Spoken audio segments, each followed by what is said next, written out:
Hello and welcome friends. आज हम देखेंगे आपको लो पॉली ट्रीज़ कैसे बनाते हैं, जैसे लो पॉली इन्वायरमेंट, और उसको प्लांट को कैसे स्कैटर करेंगे वो आज मैं इस टिप्स में देने जा रहा हूँ। तो चलो शुरू करता हूँ मैं।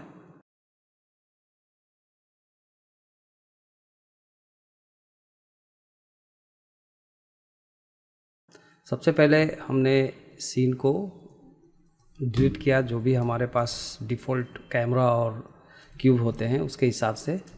और चलो यहाँ पे मैं सबसे पहले ट्री का जो ट्रंक्स या उसका जो अपर पार्ट होगा, ग्रीन पार्ट लाइक जो लीव्स का पार्ट होता है, वो हम बनाते हैं। और ये बिल्कुल लो पॉली में हम करेंगे इसका। तो शिफ्ट ए प्रेस करते हैं। सबसे पहले एक हमने आइकोस्फेयर लिया।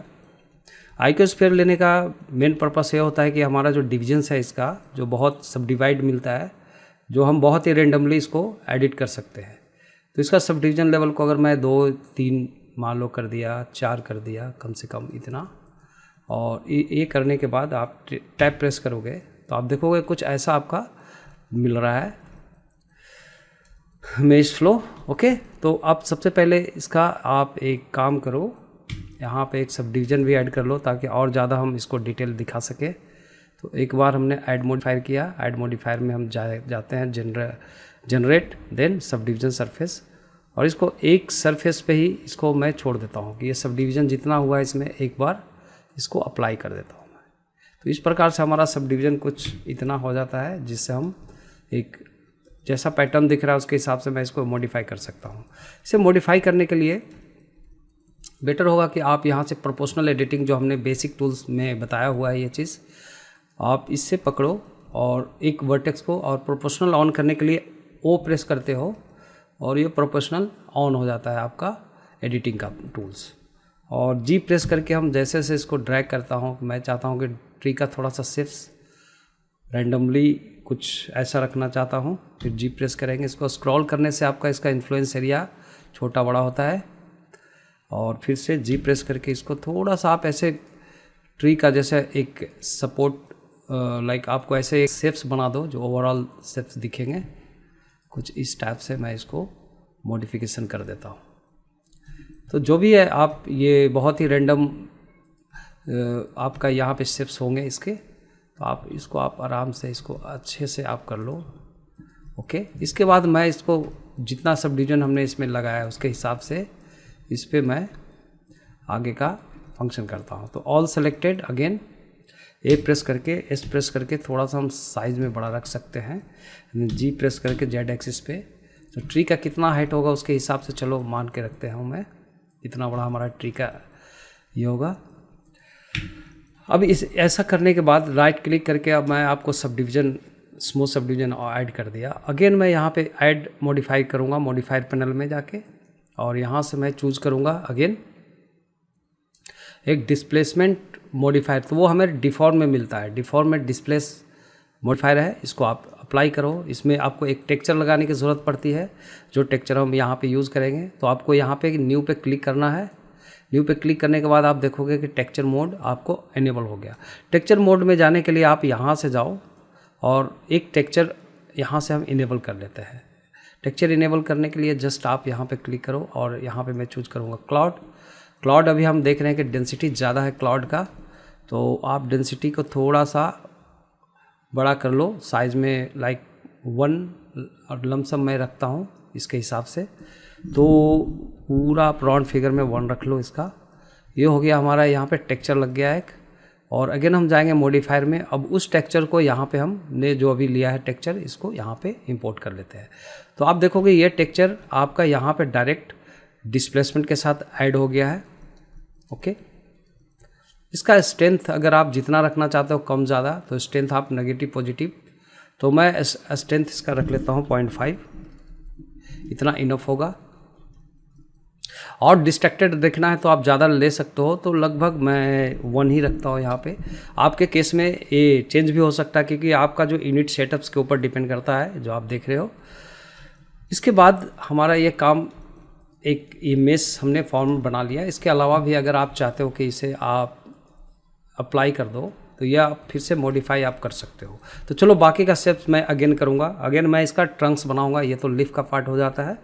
तो शिफ्ट ए प्रेस करूँगा यहाँ पे, और एक लूँगा सिलेंडर। और सिलेंडर लेने के बाद अब सिलेंडर को थोड़ा सा एस और शिफ्ट जेड प्रेस करके सिर्फ जेड एक्सिस को कांस्टेंट करते हुए आप थोड़ा सा हम ट्रंक्स को पतला कर देते हैं। आप देख लो कि साइज कैसा बनाते हो, आपके ऊपर डिपेंड करता है। देन साइड व्यू में जाएंगे बाय प्रेसिंग 3 या 1 या फ्रंट व्यू में जाएंगे और यहाँ से हम देखेंगे इसका पिवट पॉइंट हमारा सेंटर में पड़ रहा है। तो पिवट पॉइंट के लिए आप यहाँ पे क्या करो, आप इससे आराम से आप यहाँ से कर सकते हो। इसके पिवट पॉइंट में जाके टूल्स में जाएंगे एंड ओरिजिन को ऑन कर लेंगे।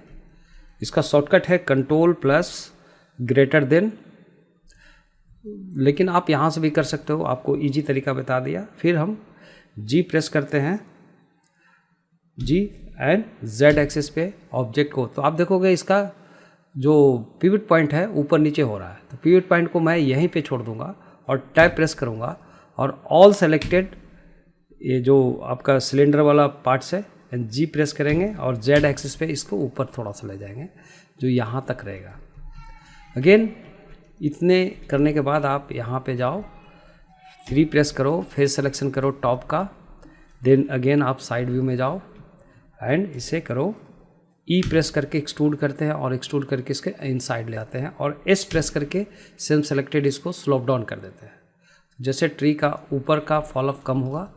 और अगेन हम 1 प्रेस करते हैं एंड शिफ्ट जेड प्रेस करते हैं ताकि हम इसको वायर फ्रेम में सिलेक्शन कर सके और एस प्रेस करके नीचे का बॉटम का एरिया को हम थोड़ा सा स्प्रेड करते हैं। फिर एस प्रेस करके इसे स्प्रेड करते हैं।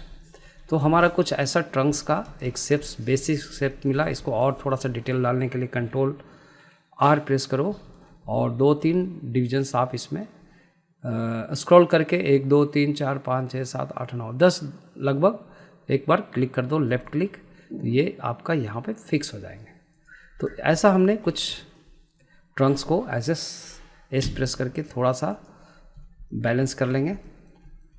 तो इस प्रकार से हमारा एक ट्रंक्स बन जाता है। लेकिन इसका जो रूट वाला जो पार्ट होगा उसके लिए क्या करता हूँ मैं, कंट्रोल आर प्रेस करूँगा और एक कट लगाऊँ यहाँ पे, एस प्रेस करूँगा थोड़ा सा और प्रोपोर्शनल एडिटिंग ऑन होने की वजह से आपका ये फॉल अप में जा रहा है सब चीज़, ठीक बात है। अब यहाँ से मैं क्या करूँगा, थोड़ा सा रेंडोमाइज इसको स्केल कर देंगे। तो चलो अल्टरनेट आप सिलेक्शन कर लो 2-2 1-1 वर्टिसेस को और इसे हम स्केल करेंगे एक खास शेप्स को, लाइक रेंडोमाइज करने के लिए यहाँ से जो शेप्स बनेंगे उसके लिए, ठीक है। एस प्रेस करो इसको थोड़ा सा आप और स्क्रॉल करेंगे ताकि हमारा जो फॉल ऑफ एरिया कम हो, ताकि हमारा ऐसा शेप्स बने। शिफ्ट जेड प्रेस करके देखो तो कुछ ऐसा शेप्स आपका बन गया। अभी यहाँ पे राइट क्लिक करेंगे, इसको स्मूथ सेट करेंगे, इस पर सेलेक्ट करके तो थोड़ा सा स्मूथर आपको ऐसा दिखेगा। तो इस प्रकार से जो भी हमने बनाया, अब मुझे लग रहा है कि ये जो पार्ट ये बड़ा होना चाहिए, तो एस प्रेस करके थोड़ा सा सिर्फ इससे पकड़ो, टाइप प्रेस करो और एल प्रेस करेंगे, यहाँ पे कर्सर रख करके एस प्रेस करेंगे और थोड़ा सा साइज में मैंने बड़ा कर दिया। तो इस प्रकार से मैंने एक ट्री को नॉर्मल बनाया। बाद में इसको मॉडिफाई कर सकते हैं। देन टैब प्रेस करेंगे, नॉर्मल मोड पे आ जाते हैं। अब नेक्स्ट होता है इसका टारगेट कि आप इसे थोड़ा सा टेक्सचराइज करो। तो टेक्सचरिंग के लिए आप जस्ट जाओ, स्क्रॉल करता हूँ मैं जस्ट ये टाइमलाइन को, देन यहाँ से चेंज करते हैं शेडर एडिटर के लिए। तो चलो ये शेडर एडिटर आपको यहाँ पे ओपन हो गया। यहाँ पे इन दोनों को आप चाहो तो दोनों को मर्ज कर सकते हो। बोथ सेलेक्टेड कंट्रोल जे से ज्वाइंट कर दिया ताकि हमारा एक सिलेंडर एक ट्री का शेप्स हमें यहाँ पे मिलेगा और इसका पिवट पॉइंट आपको बिल्कुल बॉटम में मिल रहा है सभी का। तो गुड। आप एक नया मटेरियल पे क्लिक करो, आपका एक नया शेडर होता है। मान लो कि पहले मैं इसका ट्रंक्स बनाता हूँ। जैसे ट्रंक्स का जो कलर होगा, कलर को एम से मटेरियल ऐसे आप लिख सकते हो, आप रिकॉग्नाइज रहेगा। ट्रंक्स मटेरियल करके हमने यहाँ पे नाम दे दिया। अगेन नेक्स्ट इसका अब कलराइज करने के लिए तो आप सबसे पहले इसको शेडेड मोड में ऑन कर लो। यहाँ पे आप क्लिक करोगे, जो शेडिंग मोड है, जो टेक्सचर मोड पे हमने ऑन कर लिया और यहाँ पे एक मैप लेंगे, शिफ्ट ए प्रेस करेंगे, देन यहाँ पे मैप लेंगे, नॉइज़ मैप। ओके, तो नॉइज़ मैप यहाँ पे हमें इसको वेरिएशन के लिए यूज़ करना होता है। और अगर आपका नोड रेंगुलर अगर ऑन है, अगर आप प्रेफरेंसेस में जाते हो एडिट के अंदर, तो एडोन्स के अंदर अगर आपका नोड आप जैसे टाइप करोगे तो आप देखो नोड रेंगुलर हमारा ऑन है, जो इसके बारे में मैंने पहले कई वीडियो में मैंने आपको बताया है। नोड रेंगुलर से क्या होता है कि आपको यहाँ से जो शॉर्टकट्स है उससे आप इजीली काम कर सकते हो। जैसे मान लो कि अभी हमने जो नॉइज़ लगाया है, इस नॉइज़ को हमें इसके ऊपर डिस्प्ले करना है, तो नॉइज़ सेलेक्ट करेंगे और कंट्रोल शिफ्ट क्लिक करेंगे एक बार, तो ये क्या सरफेस से डायरेक्ट इसको डिस्कनेक्ट करके दिखाएगा जो भी हमने नॉइज़ इसमें लगाया है। तो जो नॉइज़ लगाने के बाद आप देखोगे यहाँ पे जो इसका स्केल है नॉइज़ का, वो आप बढ़ा दो कि थोड़ा सा, अगर मैं मान के चलता हूँ 25 लेता हूँ इसका, आप बढ़ा सकते हैं, ज़्यादा कम कर सकते हैं, आपके ऊपर डिपेंड करता है। और प्लस ये प्रॉपर ये जो प्लेस्ड है, मैं चाहता हूँ कि इसके लिए एक मैप यूज़ करूँ। ओके, तो मैप यूज़ करने के लिए आप नोड रेगुलर अगर कनेक्टेड है तो this selected control T press करो नॉइज़ टेक्सचर को, तो आपको देखोगे मैपिंग एंड टेक्सचर कोऑर्डिनेट दोनों एक साथ इसके साथ आ गया, जो ये डिसाइड करता है कि ये जो टेक्सचर जो नॉइज़ लग रहा है कहाँ पे प्लेस करेगा। तो मैं अभी यूवीज पे नहीं, ऑब्जेक्ट के बेस पे मैं रखना चाहता हूँ, तो मैंने ऑब्जेक्ट कर दिया। ठीक है, तो आप इसको जनरेटेड मोड में भी रख सकते हो, तो आप देखोगे इसका नॉइज़ का जो हमने स्केल किया था बिगर दिख रहा है। तो आप इसको साइज़ को अभी छोटा करो, हमें इतना साइज़ नहीं चाहिए। प्लस इसमें जो डिटेल्स होगा आपके हिसाब से देखना कि आपका जो भी स्केल रहेगा उसके हिसाब से ये कितना आपका इसमें ग्रेन्स बनना चाहिए। तो मैंने पूरा राउंड फिगर में 4 रखा है। अगर मैं डिटेल में रखता हूँ करीब 20, मैं इसका डिटेल थोड़ा रखना चाहता हूँ ज़्यादा इस डिटेल में। प्लस ये देखोगे स्ट्रेचेबल, हम थोड़ा सा स्ट्रेच करना चाहते हैं इसके ऊपर, तो स्ट्रेच करने के लिए आप चले जाओ यहाँ पे XYZ एक्सिस जो टॉप टू बॉटम जा रहा है, इसको माइनस आप कुछ वैल्यू रखो, स्ट्रेच करे माइनस वैल्यू, जैसे मैंने यहाँ पे रखता हूँ -0.1। तो -0.1 अगर मैंने यहाँ पे रखा है तो हमारा इतना पे स्ट्रेच हो रहा है प्रॉपर, जो आप देख पा रहे हो यहाँ पे। तो चलो ये तो हमने ये कर लिया। अब इसका कलर में देखने के लिए इसका फैक्टर को कलर बेस के साथ मैं जोड़ देता हूँ,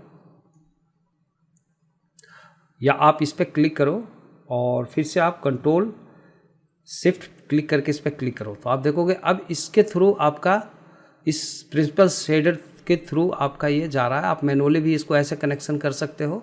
इसका मेटलनेस को थोड़ा सा हम कम करते हैं, लाइक रफनेस को थोड़ा सा बढ़ाते हैं, ताकि हमारा स्मूथ जो साइन है कम हो जाए। करीब आप रख लो 0.6 अप्रॉक्सीमेट। अब इसमें थोड़ी सी कलर देने की बात आती है, तो कलर के लिए आपके पास ये चूँकि हमने फैक्टर से जोड़ा, अगर मैंने इसको कलर से जोड़ता तो इसका अलग डिफरेंट कलर्स इसमें आते हैं, जो हमें ये अनवांटेड कलर है जो रेनबो की तरह बन रहा है, ये नहीं चाहिए मुझे। ठीक है, एक काम और करो, इसमें टैब प्रेस करके इसका बॉटम सरफेस को फेस को सिलेक्शन करके इसको डिलीट कर दो, इसकी ज़रूरत नहीं है। ठीक है, ये तो नहीं दिखेगा। प्लस इसका जो टॉप में जो बना हुआ है इसके अंदर हमने ले गया इसका कैमरे को, जस्ट इसको भी फेस को डिलीट कर देते हैं, फेसेस को, तो बेटर होगा आपको इसमें। अगर यूवीज वेस्ट में अगर आप करना चाहते हो तो यूवी भी इसका निकाल सकते हो। तो फिलहाल हमने इसको फैक्टर के साथ जोड़ा है ताकि हमें ब्लैक एंड वाइट मोड में हमें यहाँ पे शेड मिले। और यहाँ पे एक नया शिफ्ट ए प्रेस करके जोड़ते हैं कलर रैम्प। तो आप कलर रैम्प सर्च करो, कलर रैम्प्स, देन इस पर आप जस्ट ड्रैग एंड ड्रॉप कर दो, तो ऑटोमेटिक इसका factor to factor colour ramps का और इसका out colour to colour base colour principled BSDF का ऐसा कुछ कनेक्ट हो जाता है। इसको थोड़ा सा अगर आप और डीप करना चाहते हो और ये लाइटर पार्ट को और ज़्यादा हाईलाइट करना चाहते हो तो आप इससे थोड़ा सा एडजस्टमेंट कर सकते हो। और इसमें मुझे अलग वेरिएशन कलर देना है, जो इसका शेड होना चाहिए इसका, वो चीज़। तो आप जस्ट इस पर क्लिक करो एक पॉइंट्स पे, देन ब्लैक पट्टे पे क्लिक करेंगे और यहाँ पे हम थोड़ा सा लाइट को बढ़ाएंगे और हम देखेंगे कि कौन सा कलर इसके लिए सफिशिएंट होगा ट्री बास के लिए। तो चलो एकदम ऐसे ब्राउन, डार्क ब्राउन में रखो इसको, और जस्ट हम दूसरा वाला कलर पे क्लिक करेंगे और फिर मैं इसका कलर प्लेट पे क्लिक करूँगा और फिर इसको थोड़ा सा वर्जन को मैंने लाइट वर्जन में रखूँगा, उसी कलर को थोड़ा सा लाइट वर्जन में हम रखेंगे। तो लाइट वर्जन के लिए कैसे होगा, थोड़ा सा ज़्यादा और डार्क में इतना पे रखते हैं, तो आपको देखोगे कि वार्क का एक पैटर्न्स इसमें दिखना शुरू हो जाता है कुछ ऐसा। बाकी आप जैसा वार्क का टेक्सचर आपको मेंटेन करना चाहिए आप कर सकते हो। अब ये चूँकि अब इसमें क्या हो रहा है कि इसमें जो डिटेल्स आ नहीं रहे हैं, तो ये जो फैक्टर जो ब्लैक एंड वाइट के रूप में जा रहा है, इसको अगर मैं नॉर्मल के साथ एक से बैम्प मैप अगर लगा देता हूँ तो इसके साथ हमारा वो एक जस्ट डिटेल्स भी दिखेंगे। तो शिफ्ट ए प्रेस करो एंड सर्च पे क्लिक करेंगे, देन चूज करेंगे यहाँ पे बम्प मैप को, BUMP बम्प, और देन बम्प मैप को यहाँ पे लगाएंगे। इसका फैक्टर को इसके हाइट के साथ जोड़ देंगे बम्प नोड का, देन बम्प नोड का normal to normal principled BSDF के साथ कनेक्ट कर देंगे। तो आप देखोगे यहाँ पे कुछ इसका डिटेल्स आना शुरू हो जाएगा। जो अभी हम देख पा रहे हैं कि इसका डिटेल्स बहुत ज़्यादा प्रॉपर आ रहे हैं, क्योंकि ठीक है। तो ये हम बहुत रियलिस्टिक ट्री का मैं शेडर नहीं बता रहा हूँ, बस आप इसको आप समझ के आप देखोगे, कार्टून कोई भी इन्वायरमेंट बनाते हो तो आप वहाँ पे यूज़ कर सकते हो। तो इसका स्ट्रेंथ को थोड़ा हमने कम कर दिया, ज़्यादा अगर लग रहा है तो स्ट्रेंथ को थोड़ा सा लेस कर दो, तो आप देखोगे कुछ ऐसा हमें ये शेप मिल रहा है। अब इसका जो रफनेस है, जो कितना रफनेस होना चाहिए, तो हम अगर रफनेस को रखा इतना, ठीक है, इसका जो ट्री में थोड़ा सा ज़्यादा डिटेल्स आ रहे हैं, अब मैं चाहता हूँ कि रफनेस को भी इसके साथ कनेक्ट कर दूँ। तो आप इसका एक इन्वर्ट लगाओ, एक नोड लगाएंगे और उसको रफनेस के साथ कनेक्ट कर देंगे। जो डायरेक्ट है फ्लैट वैल्यू के साथ जो आपका चेंज होता है ना, उसके जगह पे हम इसका जो पैटर्न मैप आ रहा है उस मैप के साथ कंट्रोल करेंगे। तो शिफ्ट ए प्रेस करोगे और यहाँ पे आप इन्वर्ट करके आपका इन्वर्ट कलर करके आपका आता है एक, ये लगा सकते हो, अदरवाइज हम दूसरा भी ट्राई कर सकते हैं। तो चलो इन्वर्ट कलर एक लगाया, इसका फैक्टर को फैक्टर के साथ कनेक्ट कर दो और एक कलर आउट हो रहा है, इसको रफनेस के साथ कनेक्ट कर दो और देखते हैं रिजल्ट में हमें क्या मिल रहा है। तो अभी क्या हो रहा है, ये जो इन्वर्ट कलर लेने की वजह से क्या हो रहा है कि जो ये डेप्थ पार्ट जो अंदर जा रहा है उसमें साइन है और टॉप पार्ट में साइन नहीं आ रही है। तो ये इन्वर्ट कलर के नहीं, हम अगर इसको डायरेक्ट कनेक्ट करते इसके साथ, ठीक है, तो वो होता। अगर ये कलर के रूप में इसका फैक्टर की जगह अगर मैं इसको कलर के साथ कनेक्ट कर देता हूँ, इसे ब्रेक करके एक बार ये हम एक्सपेरिमेंट कर सकते हैं इसके ऊपर, तो हमें क्या मिलता है रिजल्ट वो हम देख सकते हैं। तो हम देखेंगे कि रिजल्ट हमारा वैसे के वैसे डायरेक्ट, ये जो कलर इनपुट हुआ डायरेक्ट कलर आउटपुट पे दे रहा है, फैक्टर कितना रखना है इससे आप एडजस्ट कर सकते हो कि ये डेप्थ में और बाहर में क्या होना चाहिए। तो लगभग मैं इसको 0.5 रखता हूँ लगभग, तो आपके केस में ये चेंज हो सकता है। तो इस तरीके से हम बार्क का एक टेक्चर को हम बना लेते हैं। अब सवाल उठता है कि एक टेक्चर तो हमने ट्रंक्स का बना लिया यहाँ पे, ओके, अब ये हमारा लिफ वाला मामला होता है। तो लिफ और ये दोनों एक साथ ज्वाइंट है, तो ऐसे सिचुएशन में क्या करना है, आप जाना है यहाँ पे सेलेक्ट करके ऑब्जेक्ट को ऑब्जेक्ट मोड में, देन आप चले जाओ मटेरियल मोड पे क्लिक करोगे एक बार और यहाँ से आपको मटेरियल एक इसका पैनल ओपन हो जाता है जहाँ पे हमने ट्रंक्स मटेरियल ऑलरेडी बना रखा है, क्योंकि ये मेन कलेक्शन यहीं पे दिखाते हैं इसके जितने भी मटेरियल आप बनाते हो। बाकी इसका इंटरनल जो कनेक्शन होता है जिसे नोड कनेक्शन है वो आप यहाँ से अरेंज करते हो। तो आप देखोगे कि ये केस में हमने क्या बनाया है, आप ध्यान से देख सकते हो, ओके। तो ये है आपका पैटर्न्स, लाइक ये आपका जो नोड ग्राफ इस टाइप से है हमारा, और आप इसको अच्छे से देख सकते हो आप इसको प्रैक्टिस करने के लिए, ओके। अभी हम वापस आते हैं इधर, तो हमारे पास अभी ट्रंक्स का ही लग गया टोटल लिफ वाला पार्ट में। लिफ का हम अलग करना चाहते हैं, तो क्या करना है, यहाँ पे एक नया क्लिक करेंगे प्लस बटन पे, नया मटेरियल लेंगे, इसी के साथ ग्रुप मटेरियल बनेगा और इसमें न्यू क्लिक करेंगे, इसके सेलेक्टेड, ये मटेरियल का नाम रखेंगे लिफ्स, लिफ्स का मटेरियल्स होगा, ओके। तो लिफ्स सिर्फ लिख के मत छोड़ो, आप इसको लिफ्स मटेरियल नाम रख दो, रिकॉग्नाइज रहेंगे, जैसे हमने ट्रंक्स मटेरियल रखा है वैसे हिसाब से। अब आपका एक नया मटेरियल यहाँ पे जो सेलेक्टेड रहता है वो मटेरियल आपको यहाँ पे दिखेगा, ये आपका शेडर एडिटर में आप जस्ट इससे सेलेक्ट करो। अब ये दोनों को अलग अलग मटेरियल को हम कैसे डिस्ट्रीब्यूट करते हैं, टाइप प्रेस करेंगे ऑब्जेक्ट सेलेक्टेड ताकि हम एडिट मोड पे जाए और सेलेक्ट करेंगे ट्रंक्स वाला पार्ट को, यहाँ पे कर्सर रख के एल प्रेस करेंगे, देन ये जो लीफ मटेरियल है इस पे जाएंगे और इसको असाइन कर देंगे। तो आप देखोगे कि एक ऑब्जेक्ट के ऊपर दो अलग अलग मटेरियल यहाँ पे अप्लाई हो चुका है, जैसा आप देख सकते हो।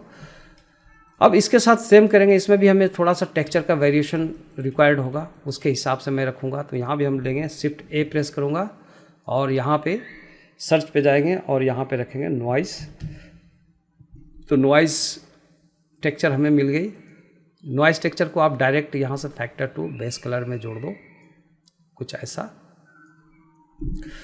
और आप टैब प्रेस कर लो, एडिट मोड से बाहर जाओ। तो आप देखोगे कि यहाँ पे जो हमने लगाया है अभी जो नॉइज़ टेक्सचर, वो नॉइज़ टेक्सचर यहाँ से हमारा स्केल हो रहा है।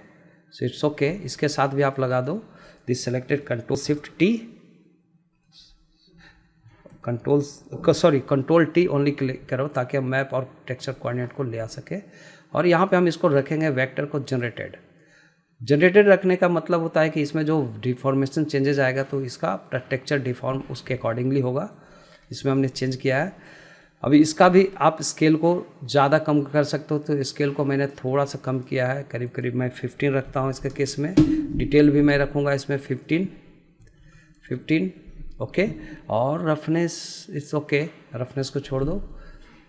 अब हमारा ये इसमें कलर की बात हो जाती है। तो जो हम कलर इसमें लगाना चाहते हैं, इसके लिए अगेन कंट्रोल ए एंड यहाँ पे भी हम रखेंगे कलर रैम्प को आप कनेक्ट कर लो और इस पर ड्रैग एंड ड्रॉप करो।